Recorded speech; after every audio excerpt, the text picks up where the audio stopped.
Sejam bem-vindos a mais um programa Papo de Governo, uma organização do Instituto Bertol, em sociedade com a Russell Bedford, e eu, William, host, também sócio da Russell, vou conduzir, com a honra aqui, na presença do meu amigo Zé Alexandre, inclusive numa oportunidade especial, onde a gente vai lançar, sejam para os candidatos, para os eleitores que gostam de ficar mais informados, nosso Manual de Eleições Municipais. Obrigado mais uma vez por fazer parte do nosso Papo de Governo, Zé. William, prazer novamente estar aqui com vocês, né? E essa iniciativa do Instituto Bertol, trazer as informações das eleições para o público em geral, não só para os candidatos, mas para o eleitor, para que ele saiba as formas legais de uma campanha eleitoral, estão de parabéns. Muito positiva essa iniciativa. Não, muito obrigado. Inclusive, por contribuir na elaboração junto com o nosso time técnico aí. Foi um prazer. Pessoal, então, o Manual de Eleições está disponível no nosso site, institutobertol.com.br, vocês acessam. A gente vai buscar deixar disponível também nos links, sejam do Spotify, do YouTube, para que vocês possam acessar. E aqui a gente vai conversar um pouco, então, Zé Alexandre, sobre algumas questões que a gente já vem falando, porque o Instituto, como ele tem um viés informativo e instrutivo, a gente acaba dando cursos através, sejam cursos in company, cursos online, vocês acessarem o Instituto. Como o nosso podcast aqui é Papo de Governo, a gente está em ano eleitoral, então a gente está indo muito mais para esse cunho informativo e trazendo aí, para você ter na cabeceira da cama de você, algo que você vai ouvir cada vez mais. Agora começa as propagandas eleitorais na TV, a gente vai falar um pouco dos prazos, como é que funciona. Então, assim, importante vocês entenderem um pouco mais. E a gente, a caráter aí, como um instituto que busca levar muito mais do que simplesmente o programa de podcast até vocês, a gente busca também levar essa informação mais contundente, mais sólida do que se trata. Então, apresentando aqui para vocês um pouco do nosso manual, a gente vai abordar alguns pontos, então, Zé Alexandre, referente ao sistema eleitoral. Aqui eu quero abordar contigo, em especial, o quociente eleitoral, porque é algo que é novo, pouco se entende, então a gente busca aqui, neste programa específico, a gente vai tratar um pouco mais, vamos aprofundar um pouco mais de como que funciona. A gente vai entrar na parte do registro de candidatura, também abordado pelo Manual de Eleições, propaganda eleitoral, que a gente já vem falando, é importante ressaltar, estamos agora no momento de transição, pré-candidato, pro-candidato, o que altera em termos de propaganda eleitoral. Pesquisas eleitorais, financiamento e prestações de contas, ressaltamos a importância e os riscos que de não fazer uma doação de uma forma assertiva, seja para você, seja para o seu candidato, bem como também as prestações de contas ao final. Fiscalização e auditoria, e aí entra sanções e penalidades, posições e perguntas frequentes que vêm ocorrendo aí durante não só o período eleitoral, mas sempre algumas dúvidas que tem. Então o manual acaba tendo esse arcabouço de informações. Aqui, Zé Alexandre, eu queria discutir contigo, conforme ressaltaram, então, a gente está no ano de eleições executivas, no que tange o viés municipal, e as legislativas, quando a gente está falando aí dos deputados, a cunho estadual.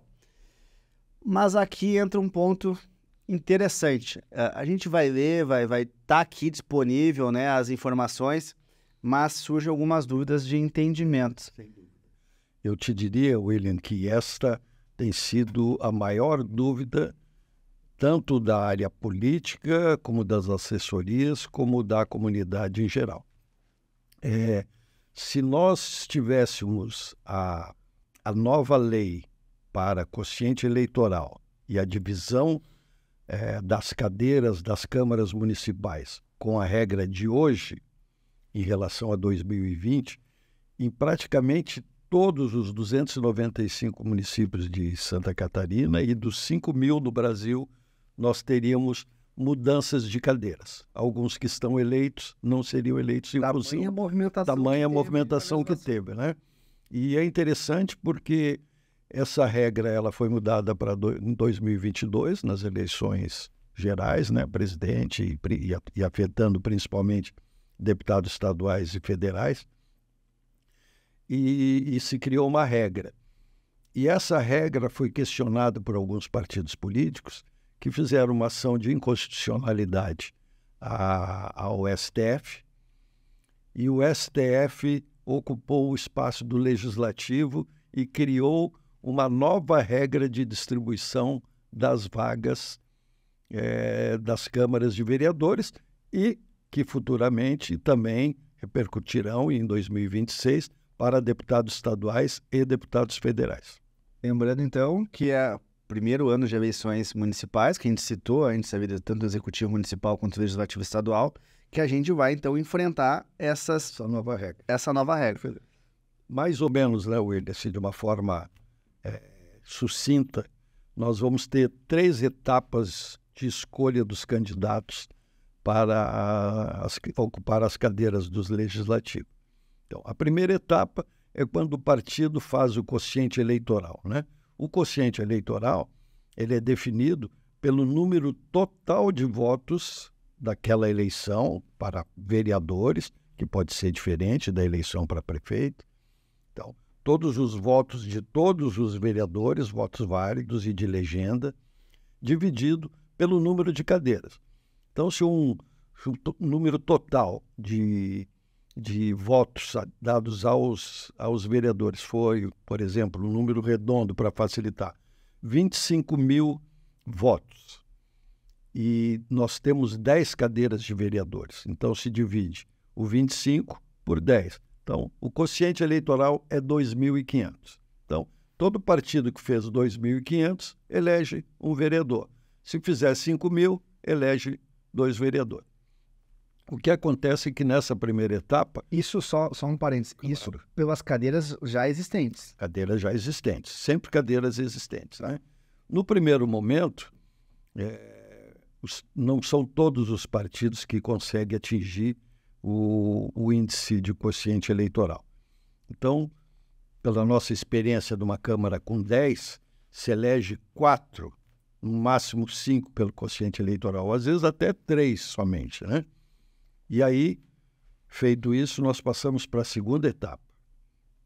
Na segunda etapa, quem vai participar da divisão das cadeiras? Aí existe uma fórmula paramétrica, né, criada pelo Tribunal Superior Eleitoral, bem inteligente, por sinal, onde ela considera o número total de votos, o número dividido pelo número de cadeiras ocupadas pelo quociente eleitoral, mais o número de cadeiras ocupado pela média, mais 1. Então, aqueles número de votos do partido, se o partido fez 2.500, ele vai sendo dividido e a sua média vai baixando. É bom esclarecer que as sobras de votos do partido não é a sobra de votos que sobrou depois que elegeu um, né? É uma fórmula paramétrica. Bom, mas os partidos, para participarem dessa segunda fase de distribuição das vagas das cadeiras, vamos supor que ocuparam 4, sobrou 6 cadeiras, os partidos têm que apresentar alguma fórmula de desempenho, né?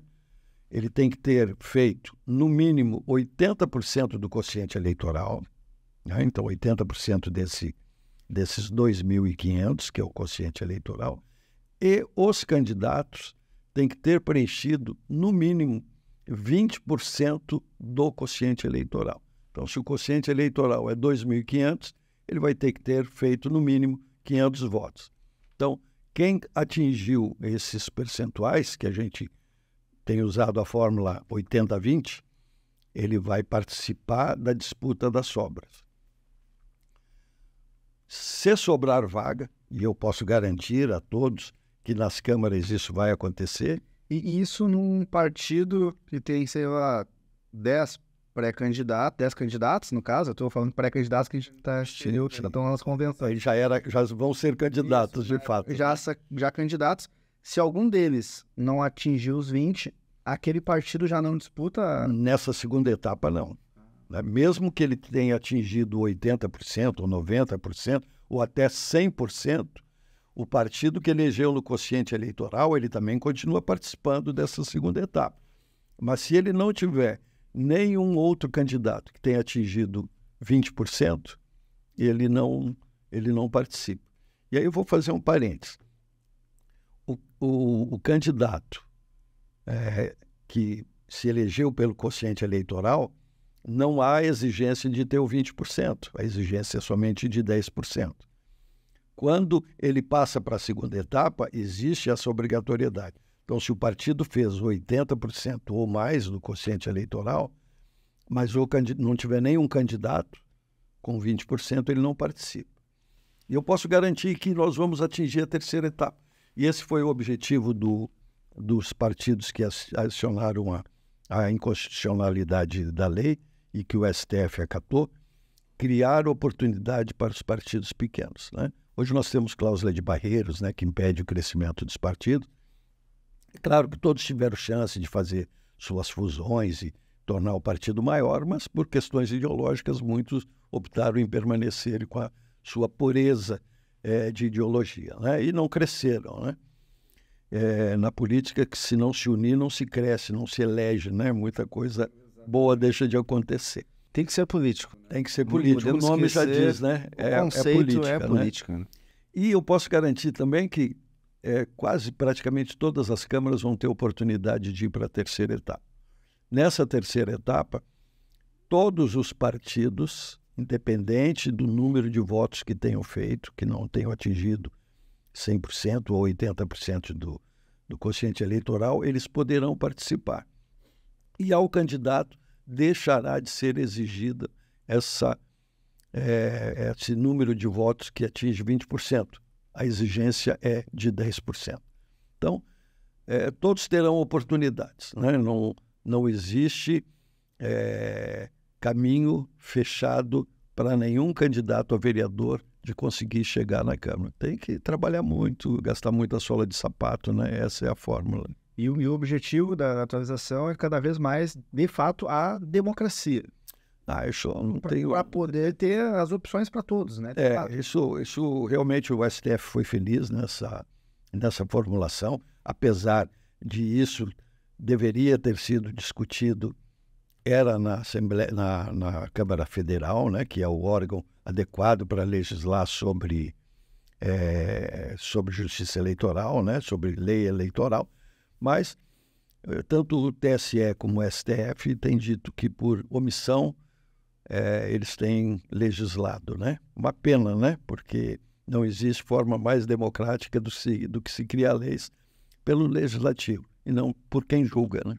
Exato. Aí a gente entra numa outra... exatamente. O Brasil enfrentando, mas esperamos que a gente consiga... Isso é um processo de ajuste, né? Hoje nós vivemos um momento político polarizado, né? Que isso tem prejudicado um pouquinho tanto o executivo, como o legislativo, como o próprio judiciário, né? Mas com o tempo acho que nós vamos conseguir consertar tudo isso. Perfeito. Bom, então passando aqui pelo quociente eleitoral, onde o Zé Alexandre bem ressaltou como é que funciona, a gente tem o registro de candidaturas, né? Que está aqui até o dia... Estamos vivendo intensamente esse momento, né? As convenções começaram dia 20 de julho e vão até 5 de agosto. Porém, muitos partidos já estão fazendo as suas convenções e tão logo terminem as convenções, e muitos partidos já fizeram, né? No primeiro dia? No primeiro dia, a gente partidos fazendo, né? Partidos que já estavam bem definidos, né? Os seus candidatos, né? As suas coligações, porque é muito importante para os partidos hoje as suas coligações na majoritária, né? Então, muitas vezes, quando existe alguma indefinição, o partido deixa para fazer lá no penúltimo, no último dia, para ver se consegue atrair mais algum apoio. Mas muitos partidos já definidos, principalmente isso no interior e cidades menores, que acabam largando na frente, né? Que tu transforma um pré-candidato a candidato e tu consegue ter outro tipo de liberdade.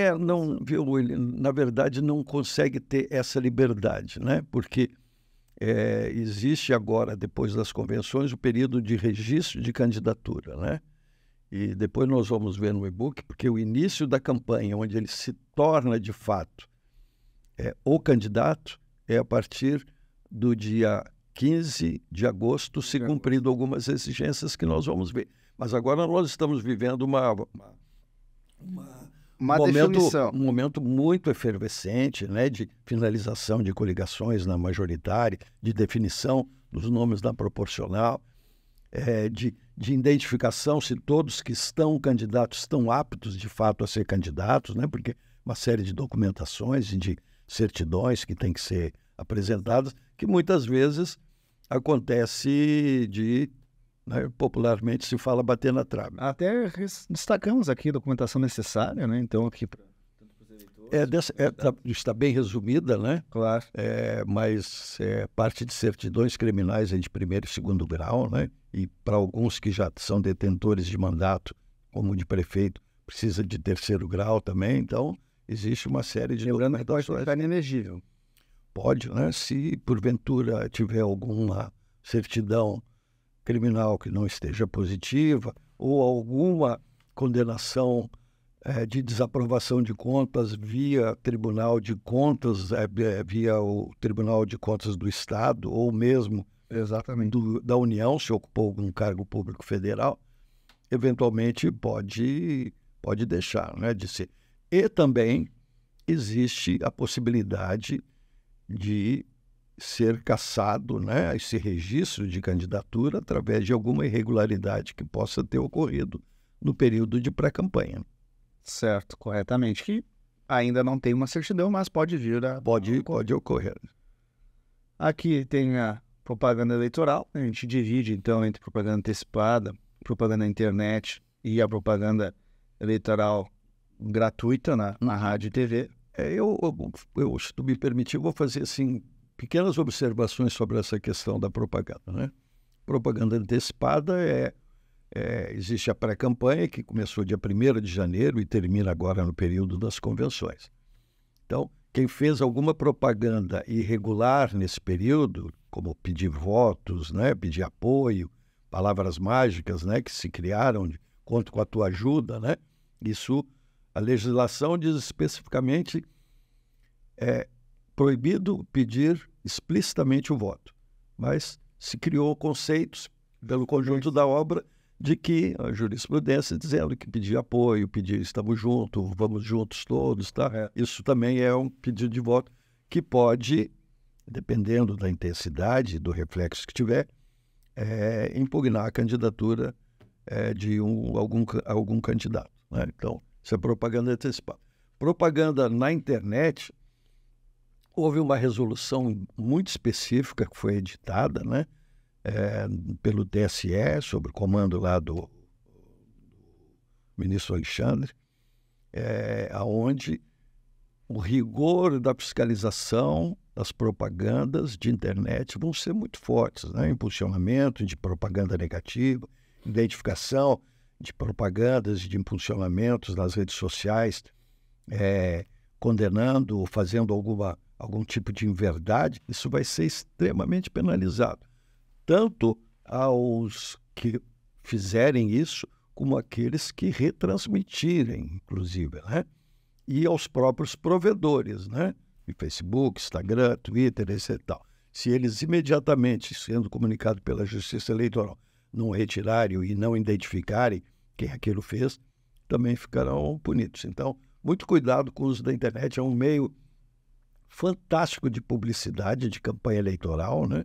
Eu acho que hoje é o maior que tem pela dimensão de intensidade que atinge, né? Número de pessoas, mas tem que tomar muito cuidado pela seriedade que isso busca utilizar da forma legítima. Claro, né? E a propaganda eleitoral gratuita no rádio da TV, isso vai começar depois da campanha eleitoral, que começa dia 15, né? São 35 dias de programa de TV aonde existe a transmissão. 30 de agosto. E vai até a véspera lá antivéspera. 3 de outubro. 3 de outubro. Então, esse é outro meio de propaganda, assim, muito rico, né? A televisão e rádio. Televisão nos grandes centros e o rádio muito escutado, né? Hoje o rádio, sim, todas as pessoas estão... Fica para os nossos candidatos aí, né? Devido à mobilidade ou à falta de mobilidade muito utilizado durante o deslocamento, né? Trabalho, faculdade... Exatamente. São duas coisas, é o rádio e a internet, né? Então, as redes sociais, né? Então, esses são os dois instrumentos aí, rádio e TV, né? E a internet, né? Realmente as redes sociais são Perfeitamente. Aqui regras. Aí nós já estamos entrando, né, a partir do 15 de agosto, quando se começa a propaganda eleitoral de fato, que tem que estar cumpridos alguns requisitos, né? Você tem que ter o registro de candidatura, não precisa estar aprovado, né, mas comprovadamente registrado. Tem que ter o CNPJ do partido, né? O candidato deixa de ser o pré-candidato, que era uma pessoa física, passa a ser candidato e passa a ser uma pessoa jurídica, né, com o CNPJ. A abertura de conta bancária para que ele possa angariar recursos para sua campanha, né? E que as prestações de contas fiquem ali. E as prestações e mesmo que existe, viu? Por incrível que pareça, existe candidatos que não gastam R$1 sequer na sua campanha. Mas mesmo assim, esse candidato tem a obrigatoriedade de abrir a sua conta bancária e depois apresentar na prestação de contas os extratos zerados. Né? Porque se ele não apresentar, isso é uma irregularidade insanável e vai desaprovar as suas contas, mesmo que ele não tenha gasto R$1 sequer. Né? E aí passamos por umas diversas fontes de propaganda. Né? O comício é uma delas, né? Pode ser feito diariamente até a véspera das eleições, né? Legal ali. Exatamente. Aqui, então, umas datas, né, que a gente gostou. As datas importantes lá, o início da propaganda eleitoral, né? A partir do dia 16 de agosto, onde você, se tiver cumprido os 4 requisitos, né? Você pode fazer a sua propaganda. Propaganda, como você bem colocou, né, do rádio e TV, isso é propaganda eleitoral gratuita, né? PEG. Dos 30 de agosto a 3 de outubro. Essa propaganda vai ser feita em 2 blocos no rádio, 2 blocos na televisão, no rádio de manhã e ao meio-dia, e na televisão ao meio-dia e à noite. E durante das 6 da manhã até as meia-noite, são 70 minutos de inserções dos candidatos, dividida pelos partidos, né? Com inserções de 30 segundos a 1 minuto. Então, você vai estar lá vendo uma novela, um jornal e vai entrando as propagandas eleitorais. É bem interessante. As inserções... O bloco, quando começa, muitas vezes o eleitor não se interessa, não tem preferência pela política. Mas ele muda. Né? Mas quando pega de surpresa, é 30 segundos, 1 minuto, não dá nem tempo de ele achar o controle e mudar o canal. Porque né? nos outros canais também vão... Também vai ter, né? Claro, não é simultâneo, né? E aqui no segundo turno? E no segundo turno, a mesma coisa, um período menor, né? E aí no segundo turno, nós só temos em Santa Catarina 3 cidades, né, que participam, Florianópolis, Blumenau e Joinville, e são só 2 candidatos. Nesse momento, as divisões de tempo são igualitárias, né, para 50% para cada candidato. E aí é uma avalanche de propaganda. Perfeito. Aqui então tem as pesquisas, né, o formato, né, e como que elas devem ser expostas. Aí tem a questão que tem que ter um cuidado quanto ao registro e a divulgação, né? Isso é extremamente importante, viu?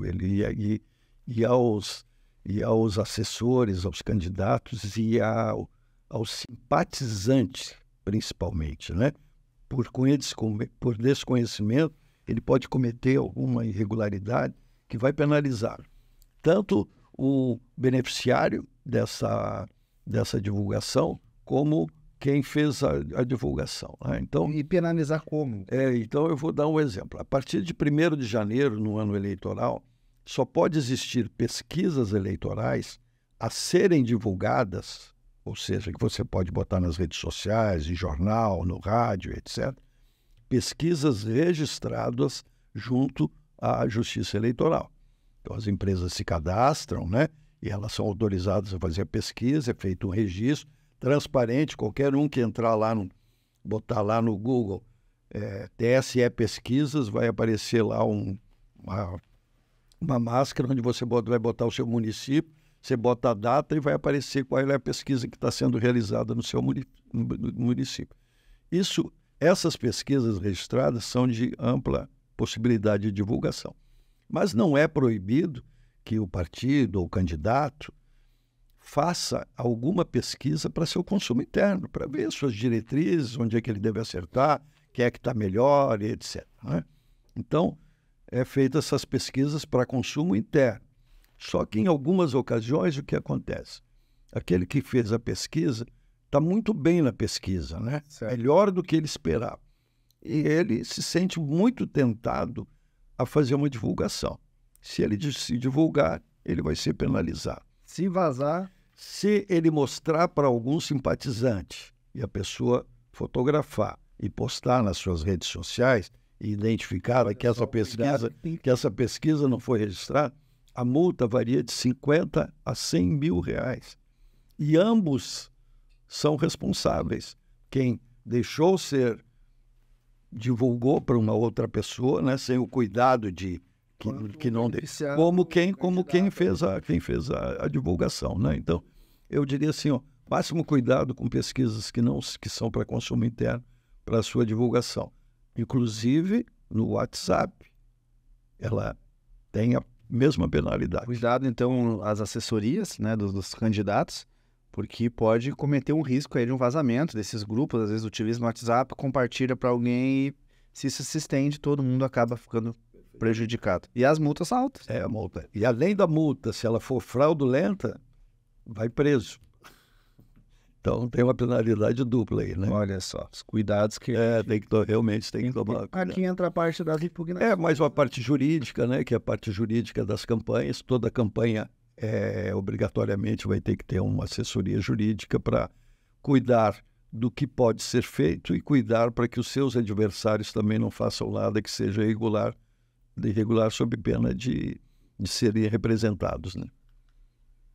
Aqui entra a parte então, do financiamento de prestações de contas, que a gente inclusive já abordou, né, no última conversa que a gente teve, referente ali à doação, tem que ser, né, de uma pessoa jurídica, tem um percentual, né, como é que é esse apanhado aí? Isso é bem interessante. Tanto que você citou uma situação que é o fato hoje previsto na legislação, que o candidato ele deixa de ser uma pessoa física e vira uma pessoa jurídica também, porque é justamente para se encaixar aqui nessa situação. Perfeitamente, né? Então, vamos lá, assim, de forma bem superficial, as doações mais recorrentes que acontecem, né? A mais recorrente é de pessoa física, né? Então, doação de pessoa física para o candidato não pode ultrapassar 10% da renda declarada no imposto de renda do ano anterior. Então, nessas eleições de 2024, se eu ganhei em 2023, declarei no meu imposto de renda 50 mil, eu vou poder fazer uma doação somente de 5 mil. Essa doação não tem desconto de imposto de renda, tá? Ela tem que constar que foi feita a doação, né? Mas não tem penalidade nenhuma também se não fizer a... Candidatos tem que constar tem que constar que recebeu. Os bancos, toda doação acima de R$ 1.064, 1.000 FII, elas obrigatoriamente têm que ser feitas através de algum tipo de transferência bancária, né? Ou Pix, ou DOC, DED, etc. Tal, cheque, né? Mas toda doação, independente do valor que seja, de R$10, ela tem que ser identificada pelo CPF do doador. E aí, nessa questão da pessoa física, tem um aspecto bem interessante.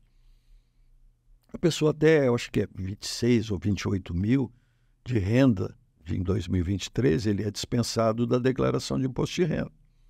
Então, quanto que eu posso? Eu posso declarar 2.500, então, né? Porque eu ganhei mais que 2.500, mas não declarei, né? Mas não precisei declarar. Aí, o sistema de prestação de contas com a Receita Federal é assim, ó, pente fino é pouco, tá? É um negócio impressionante. Não passa nada.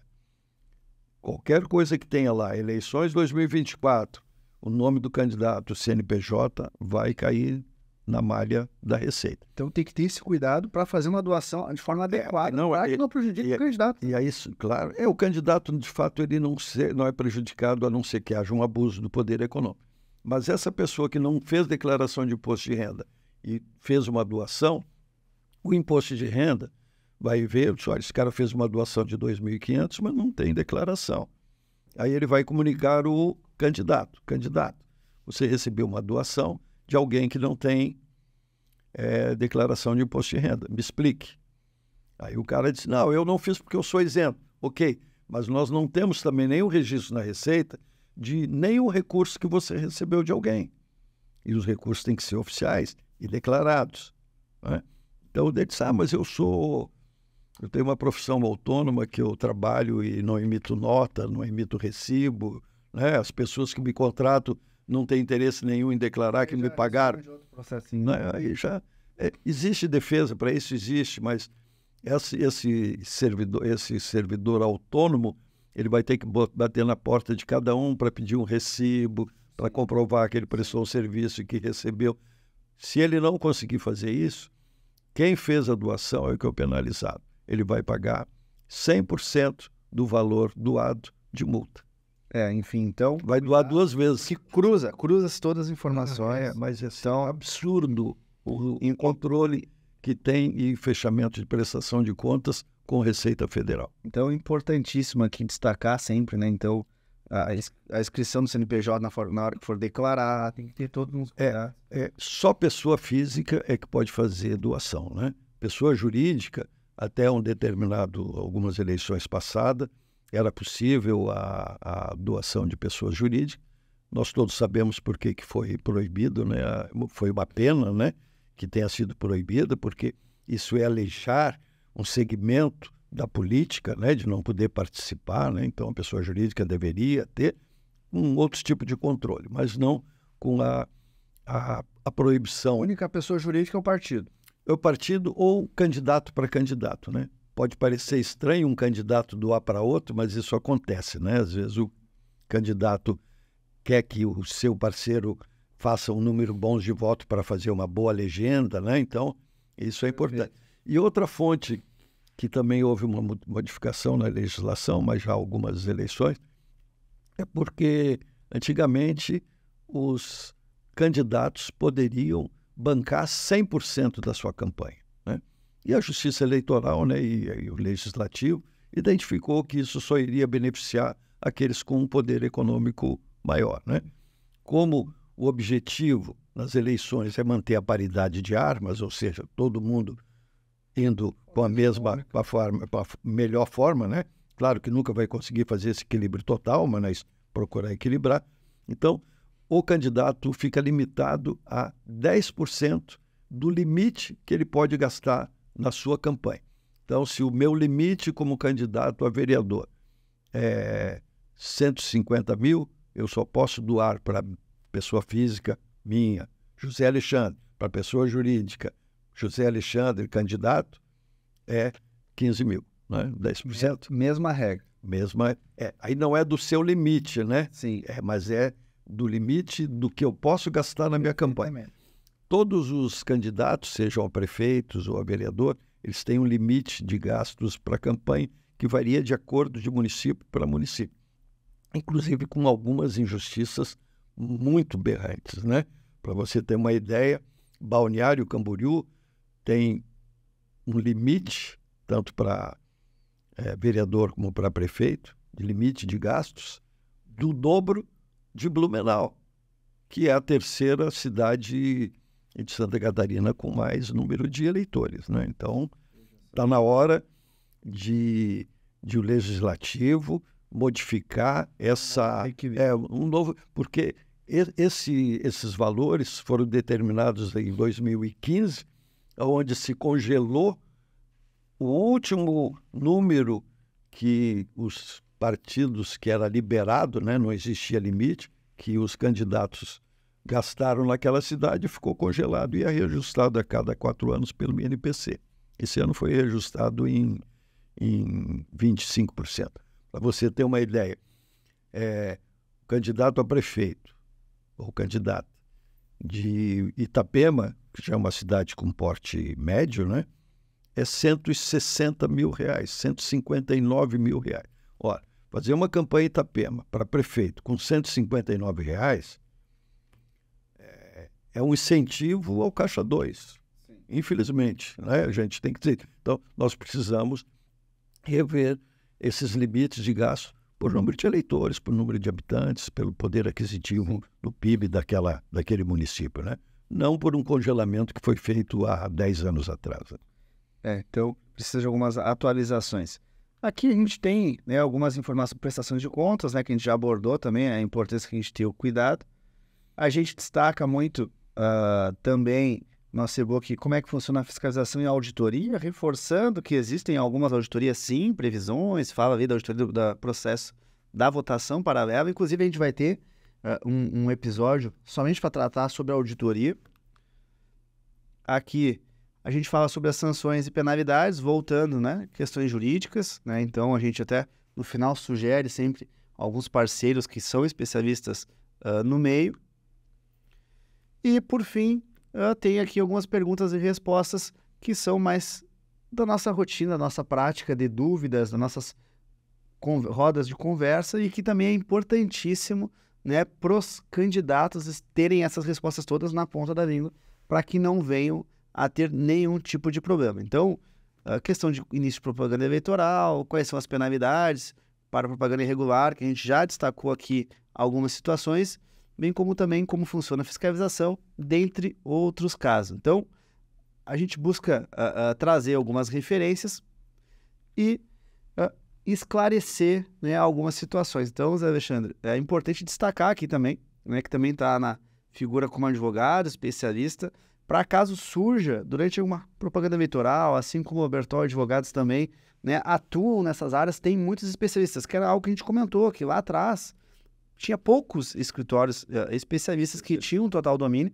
mas a gente está falando de eleições do Executivo Municipal.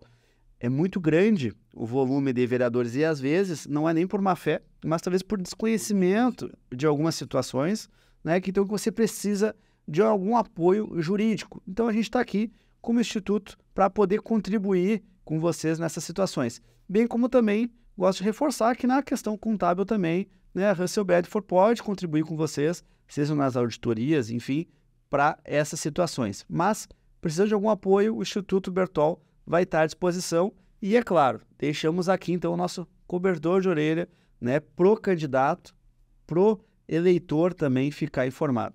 Zé Alexandre, mais uma vez, muito obrigado pela tua presença, né? Gostaria que você deixasse um último recado aí para aquele candidato que está se aventurando, que talvez não tenha uma assessoria tão contundente como de grandes municípios, que de repente eles têm que ter uma atenção agora, talvez nesse primeiro disputa, nesse primeiro mandato, né, de disputa que eles vão vir a ter aí, que estamos nas convenções, estamos falando de pré-candidatos, mas a partir do registro, aí já é candidatura oficial.